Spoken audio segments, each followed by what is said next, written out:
रायगड़ा जिला मुनिगुड़ा ब्लॉक रे minor irrigation department canal बंध रास्ता काम अनियमितता अभियोग जुगापदर ठारू चेकड्याम जाए तरबरिया भाव में 3 किलोमीटर रास्ता काम होईछि।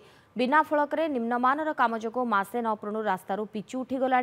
प्रथमरू ही रास्ता काम को विरोध करते ग्रामवासी, किंतु उभय ठेकादार और जेई सलासुतुरा रास्ता काम अभियोग होईछि। बिना फलक रास्ता निर्माण काम सेपटे 30 लाख व्यय अटकल होता रास्ता निर्माण एवं मरण जनता पलटि। अन्यपटे स्थानीय चाषी बिलरू माटी उठाइबा जोगु जमी खालखमा सृष्टि होईछि।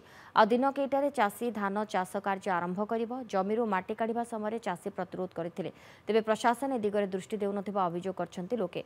आगको वर्षा दिन आसुछि, जदि भी रास्ता धोई होई जिबा संभावना देखा देइछि, तेबे चाषीक समस्यार समाधान नहेले उभय जिलापाल और माइनर इरिगेशन ऑफिस आगे धारणा देबाकू चेतावनी दैछन्ति जुगापदर ग्रामवासी।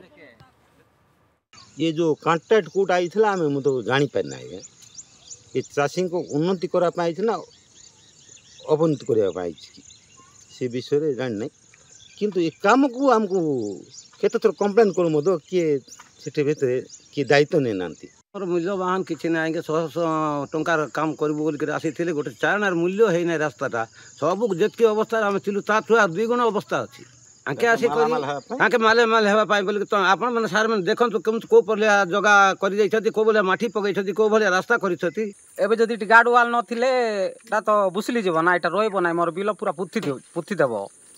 खाली तो ये सुखा माटी देई छथि, पानी देई नांती, ऊपरे खाली मु ये पिच पकई छथि, भितरे तो पूरा हल्का है, वर्षा टिके पड़लार सब दबी जाइछि।